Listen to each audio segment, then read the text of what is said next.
2025 214 സിനിമകൾ സെൻസർ ചെയ്തു. 210 സിനിമകൾ റിലീസ് ചെയ്തു.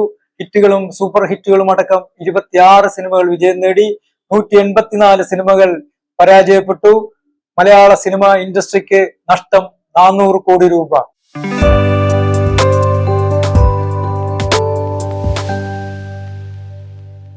മലയാള ചലച്ചിത്രവേദിയെ സംബന്ധിച്ചിടത്തോളം നേട്ടങ്ങളും കോട്ടങ്ങളും ലാഭവും നഷ്ടവും ദുഃഖവും സന്തോഷവും നിറഞ്ഞ ഒരു വർഷവും കൂടി കടന്നു പോവുകയാണ്.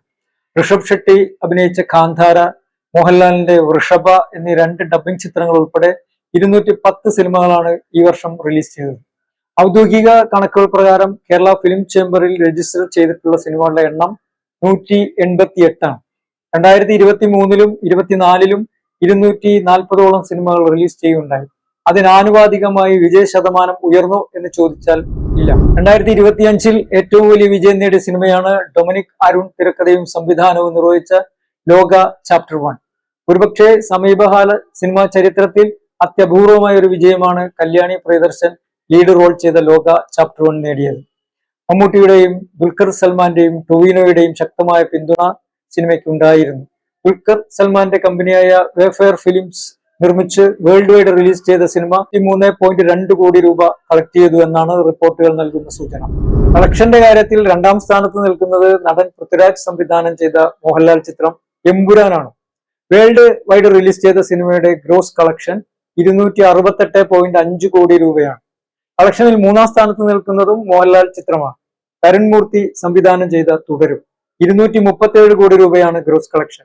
മോഹൻലാൽ സത്യനന്ദിക്കാട് ചിത്രമായ ഹൃദയപൂർവ്വം ഒപ്പത്തിനൊപ്പം എത്തിയില്ലെങ്കിലും 78 കോടി രൂപ ഗ്രോസ് കളക്ഷൻ നേടുകയുണ്ടായി. എങ്ങനെ കൂട്ടിയാലും 2025-ൽ മോഹൻലാലിന്റെ 3 സിനിമകൾ നേടിയത് 580 കോടി രൂപയാണ്. ഇത് ദേശീയ മാധ്യമങ്ങൾ റിപ്പോർട്ട് ചെയ്ത കണക്കുകളാണ്. അതിനുശേഷമുണ്ടായ കളക്ഷൻ ഇതിൽ ഉൾപ്പെടുന്നില്ല. മോഹൻലാലിനെ സംബന്ധിച്ചിടത്തോളം 2025 ഏറെ സന്തോഷം നൽകുന്ന വർഷമാണ്. അതേസമയം ദുഃഖവും സമ്മാനിക്കുന്നു. ചലച്ചിത്ര വേദിക്ക് നൽകിയ മികച്ച സംഭാവനകളെ മുൻനിർത്തി രാജ്യം നൽകുന്ന ഏറ്റവും ഉയർന്ന ബഹുമതിയായ ദാദാ സാഹിബ് ഫാൽക്കെ അവാർഡ് മോഹൻലാൽ ലഭിച്ചു. എല്ലാ സന്തോഷങ്ങൾക്കും എല്ലാ ആഘോഷങ്ങൾക്കും മുകളിലാണ് അമ്മയുടെ വിടവാങ്ങൽ നൽകുന്ന ദുഃഖവും വേദനയും. പ്രണവ് മോഹൻലാൽ അഭിനയിച്ച് രാഹുൽ സദാശിവൻ സംവിധാനം ചെയ്ത ഡയസ് ഈറ എന്ന സിനിമ 82.9 കോടി രൂപ കളക്ട് ചെയ്തു. അസുഖബാധിതനായി വിശ്രമത്തിലായിരുന്ന മമ്മൂട്ടിയുടെ തിരിച്ചുവരവ് ആഘോഷിച്ച ചിത്രമാണ് കളങ്കാവ്. കേരളത്തെ ഭീതിയിലാഴ്ത്തിയ സൈനൈഡ് മോഹൻ എന്ന ക്രിമിനലിന്റെ ജീവിത പശ്ചാത്തലവുമായി ബന്ധമുള്ള കഥയാണ് കളങ്കാവൽ എന്ന് പരക്കെ ചർച്ച ചെയ്യപ്പെട്ടിരുന്നു. മമ്മൂട്ടി എന്ന മഹാനടൻ വില്ലൻ വേഷം കെട്ടി ആടിത്തകർത്ത ചിത്രം. മമ്മൂട്ടിക്ക് മുന്നിൽ പതറാതെ നിൽക്കുന്ന വിനായകൻ എന്ന അഭിനയ പ്രതിഭയെയും നമ്മൾ കണ്ടു. വലിയ വിജയം നേടിയ സിനിമകളുണ്ട്, ചെറിയ വിജയം നേടിയ സിനിമകളുണ്ട്, മുടക്കുമുതൽ തിരിച്ചു പിടിച്ച സിനിമകളുമുണ്ട്. പരാജയപ്പെട്ട പല സിനിമകൾക്കും പോസ്റ്റർ ഒട്ടിച്ച പൈസ പോലും തിരിച്ചു കിട്ടിയില്ലെന്നാണ് പറയുന്നത്. തിയേറ്ററിന് പുറത്ത് സിനിമയുടെ വരുമാന സ്രോതസ്സുകളായ സാറ്റലൈറ്റ്, OTT ബിസിനസ് ഇപ്പോൾ തിയേറ്ററിൽ ഓടുന്ന സിനിമകൾക്ക് മാത്രമായി പരിമിതപ്പെടുത്തിയിരിക്കുന്നു. ഇത് നഷ്ടങ്ങളുടെ ശതമാനം ഉയരാൻ കാരണമായി. 180 സിനിമയാണ് ശരാശരി ഒരു വർഷം റിലീസ് ചെയ്യുന്നത്. ഇതിൽ 140 സിനിമകളും 3 മുതൽ 5 കോടി രൂപ ചെലവിൽ നിർമ്മിക്കുന്നതാണ്. കേരളത്തിൽ 183 കേന്ദ്രങ്ങളിലായി 815 സ്ക്രീനുകളുണ്ട്. റിലീസ് ചെയ്ത പല സിനിമകളും 1 ഷോ 2 ഷോ കളിച്ച് തിയേറ്റർ വിട്ടുപോയ ചിത്രങ്ങളാണ്. അതിന് പല കാരണങ്ങളുണ്ടാകാം. സിനിമയുടെ ക്വാളിറ്റി പോലെ തന്നെ പ്രധാനമാണ് ഡിസ്ട്രിബ്യൂഷനും. സിനിമാ നിർമ്മാണത്തെക്കുറിച്ച് അറിയാതെ, ഡിസ്ട്രിബ്യൂഷനെ കുറിച്ച് അറിയാതെ, തിയേറ്റർ സംവിധാനങ്ങളെ കുറിച്ച് അറിയാതെ ചെന്ന് ചാടിക്കൊടുക്കുന്നവരാണ് അപകടത്തിൽപ്പെടുന്നത്.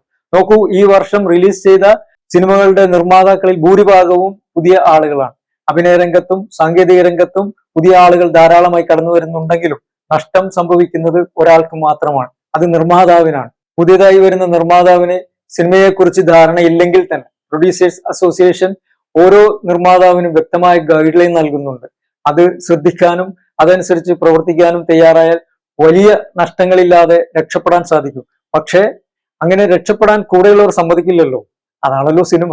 2025-ൽ മികച്ച വിജയം നേടിയ 26 സിനിമകൾ ഏതൊക്കെയാണെന്ന് നോക്കാം. ലോക ഫസ്റ്റ് ചാപ്റ്റർ, L2 എമ്പുരാൻ, തുടരും, ഡയസ് ഈറ, കളങ്കാവൽ, ഹൃദയപൂർവ്വം, ആലപ്പുഴ ജിങ്കാന, നരിവേട്ട, ഓഫീസർ ഓൺ ഡ്യൂട്ടി, രേഖാചിത്രം, എക്കോ, പൊന്മാൻ, സുമതി വളവ്, ബ്രോമൺസ്, റോന്ത്, ബാൾട്ടി, ഡൊമിനിക് ആൻഡ് ലേഡീസ് പൾസ്, മരണമാസ്, ഗെറ്റ് സെറ്റ് ബേബി, പ്രിൻസ് ആൻഡ് ഫാമിലി, ഡിറ്റക്റ്റീവ് ഉജ്ജൽ, സർക്കീട്ട്, ആഭ്യന്തര കുറ്റവാളി, വ്യസനസമേതം, ബന്ധുമിത്രാദികൾ, ദി പെറ്റ് ഡിറ്റക്റ്റീവ്, പാതിരാത്രി, ഇത്രയും സിനിമകളാണ് ഈ വർഷം മികച്ച വിജയം നേടിയ സിനിമകൾ.